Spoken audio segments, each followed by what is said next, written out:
27 तारखेला सुधाकर घारे यांच्या परिवर्तन आघाडीची नवसंवाद सभेच्या निमित्तानं त्यांनी त्यांच्या भावना व्यक्त केल्या।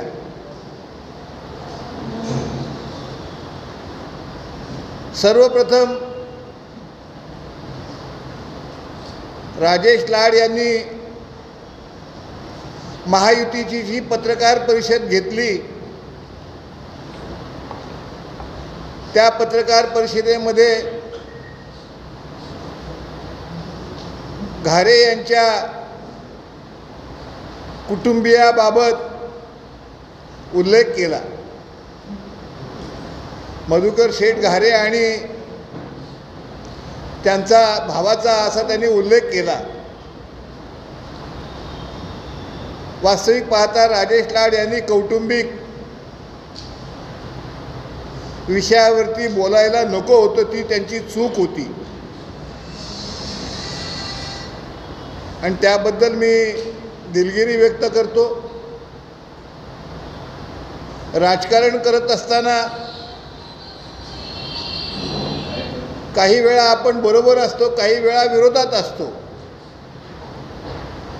त्यावेळेस विरोधात गेल्यानंतर एखाद्याला वाईट बोलणं हा काही माझा विचार नाही, ही काही माझी विचारसरणी नाही। बरोबर असेल तोपर्यंत त्याला चांगलं बोलायचं, बाजूला गेल्यानंतर विरोधात गेल्यानंतर त्याच्याबद्दल वाईट बोलायचं हे काही सभ्यतेला धरून नाही। एखाद्या प्रसंगी एखाद्या कुटुंबातली व्यक्ती त्यांच्यामध्ये जेव्हा काही प्रश्न निर्माण होतात, त्यांच्यावरती काही प्रसंग येतात, त्यावेळेस त्या कुटुंबाचा स्नेही म्हणून, त्या कुटुंबाचा मित्र म्हणून आपण त्यांच्याबरोबर असतो, त्यांच्याजवळ जातो, त्यांच्या समस्येमध्ये, त्यांच्या प्रश्नामध्ये, त्यांच्या अडचणीमध्ये सोडवण्याचा प्रामाणिकपणे प्रयत्न करत असतो। तो मैत्रीतला, नात्यातला, पक्ष कार्यकर्त्यांच्या बरोबरचा असणारा एक कर्तव्याचा भाग असतो। त्यामुळे कोणाही राजकीय कार्यकर्त्यावरती बोलत असताना आपण कसे होतो, काय होतो याचा उल्लेख टाळणं जरुरीचं असतं। आणि म्हणून सर्वप्रथम मी जे काही मित्र राजकीय आणि वैयक्तिक आयुष्यामध्ये जोडले त्यांच्या बाबतीमध्ये आज माझ्या काही तक्रारी नाहीत। राजकीयदृष्ट्या कोण माझ्याबरोबर असेल नसेल याचा काही आपण अनादरानं उल्लेख करणं आवश्यक नाही। हे तत्त्व, ही विचारसरणी मी माझ्या आयुष्यामध्ये पाळली।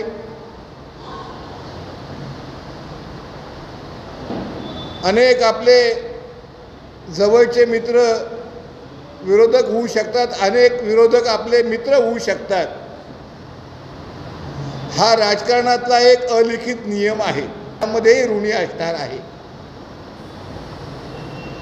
त्यांच्याकरता मी काय केलं हे सांगत बसण्याची मला आवश्यकता नाही, ती साऱ्यांना कल्पना आहे। आणि म्हणून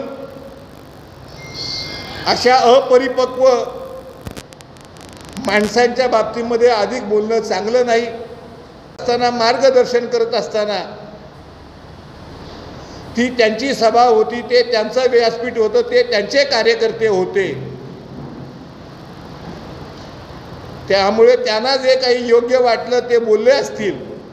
वास्तविक पाहता डिसेंबर 23 मध्ये मी भारतीय जनता पक्षामध्ये आल्यानंतर माझ्याबरोबर कोणी यावं, कोणी येऊ नये असा मी कोणालाही आग्रह केला नाही। किंबहुना राष्ट्रवादी काँग्रेस पक्षामध्ये असताना अजितदादा तटकरे साहेब हे पवार साहेबांच्यापासून बाजूला झाल्यानंतर महाराष्ट्राप्रमाणे आपल्याही जिल्ह्यामध्ये आणि आपल्या मतदारसंघामध्ये मोठ्या संख्येनं कार्यकर्ते नेते माननीय अजितदादा आणि तटकरे साहेबांच्या बरोबर गेले. त्यातला त्याला कुणालाही मी अडवण्याकरता गेलो नाही, रोखण्याकरता गेलो नाही. मला काही अधिकार नाही. किंबहुना पुढल्या काळामध्ये येणाऱ्या निवडणुकीमध्ये मी कुठल्याही प्रकारचा आर्थिक भार त्यांचा उचलू शकत नसेल तर त्यांनी माझ्याबरोबर काय यावं हा मला पडलेला प्रश्न होता. जेव्हा निवडणुका लढायच्या असतात तेव्हा प्रचंड आर्थिक बळ लागत असतं आणि मी आर्थिकदृष्ट्या अतिशय कमकुवत असल्यामुळे कुणालाही थांबवण्याचा प्रयत्न केला आणि बहुसंख्य लोक दादांच्या पक्षामध्ये गेले. त्याबद्दल माझी कुठल्याही प्रकारची हरकत नाही, तक्रार नाही आणि असूही शकत नाही. ते व्यक्ती स्वातंत्र्य मानणाऱ्यापैकी मी आहे. उणं दुणं मी काही काढत बसलो नाही.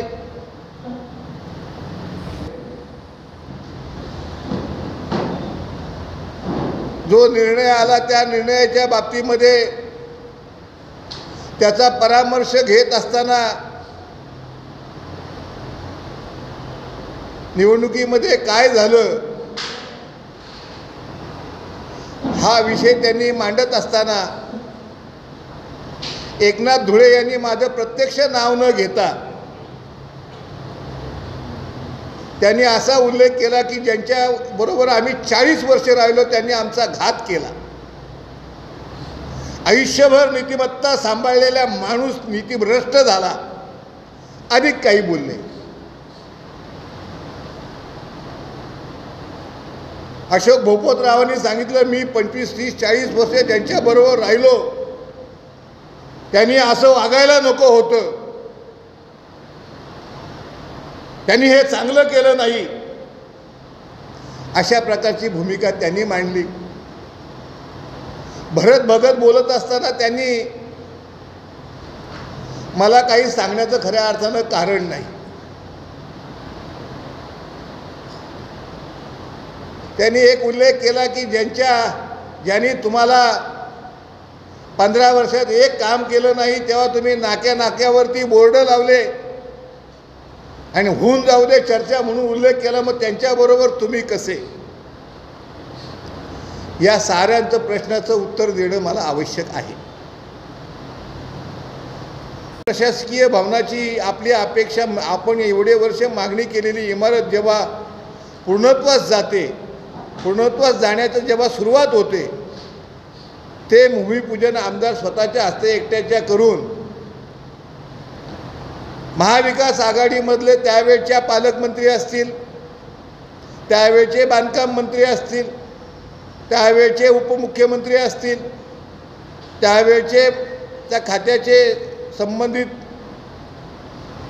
राज्यमंत्री असतील, यांना कुणालाही न बोलवता जो प्रोटोकॉल असतो तो प्रोटोकॉल न मानता बेदरकारपणे त्यांनी स्वतःच्या हस्ते भूमिपूजन करण्याचं, धनुष्यबाण ही निशाणी लावून भूमिपूजन करण्याचं जेव्हा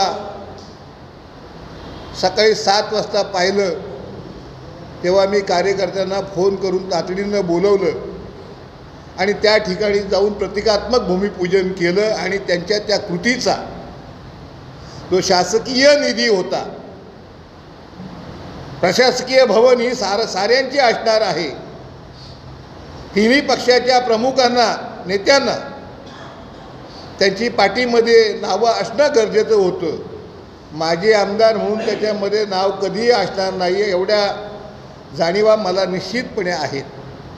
पण मी विरोध केला. कोरोनाच्या काळामध्ये खोपोलीमध्ये आदितीताई तटकरे कार्यक्रमाला येणार होत्या. त्यावेळेस शिवसेनेचे नगरसेवक, नगरसेविका त्या ठिकाणी उपस्थित होते. विरोध करण्याचं काम आणि धाडस मी दाखवलं, ते फील्डवरती दाखवलं. फक्त पत्रकार परिषद न घेता जे चुकीचं आहे ते त्या ठिकाणी जाऊन आपल्या माध्यमातून लोकांच्या समोर मांडण्याचा एक प्रामाणिकपणे प्रयत्न केला. 14 साली जर यांचं काम केलं नसतं तर यांचा कार्यक्रम त्याच वेळेस करेक्ट कार्यक्रम झाला असता.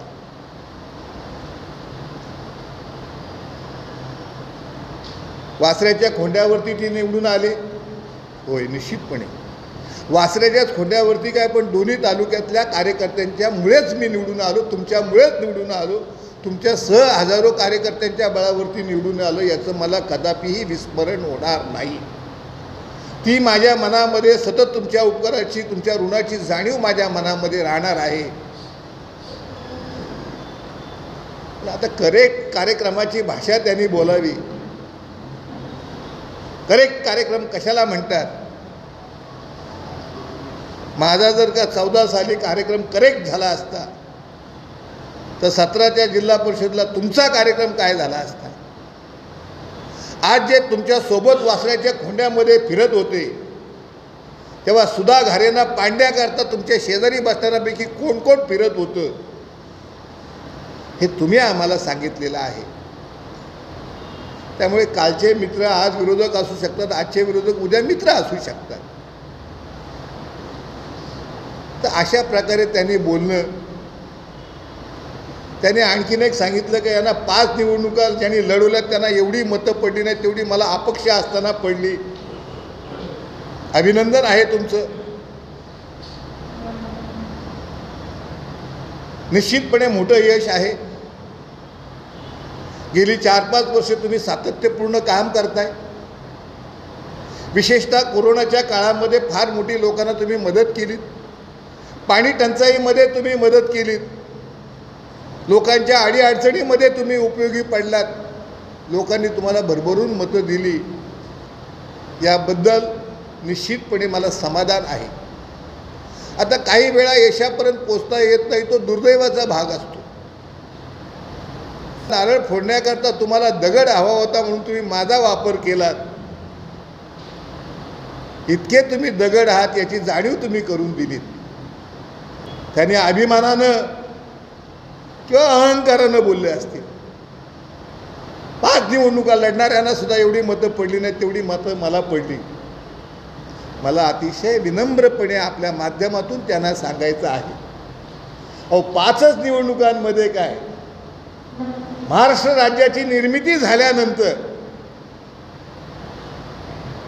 जे जे उमेदवार एकमेकाविरुद्ध लढले त्या साऱ्यांचा खर्च आतापर्यंत झाला नसेल एवढा खर्च तुम्ही केला तो, म्हणून तुम्हाला ती मतं पडलीही असतील. तुमचा आणि तुमच्या मतदारांचा आणि तुमच्या कार्यकर्त्यांचा मी आदर करतो, पण दुसऱ्यांच्या भावनांशी खेळण्याचा तुम्हाला अधिकार कोणी दिला? मला त्या 5 निवडणुकांमध्ये दिलेल्या प्रत्येक मतदाराचे मी ऋण व्यक्त करत आहे आणि त्यांचं बोलून तुम्ही अनादर व्यक्त करत आहात, हे योग्य नाही. राजकारणामध्ये काही भांडण असतं, राजकारणामध्ये काही वाद असतात, पण ते कुठे आपण मांडावे याचं कुठेतरी बंधन त्यांनी पाळणं गरजेचं आहे.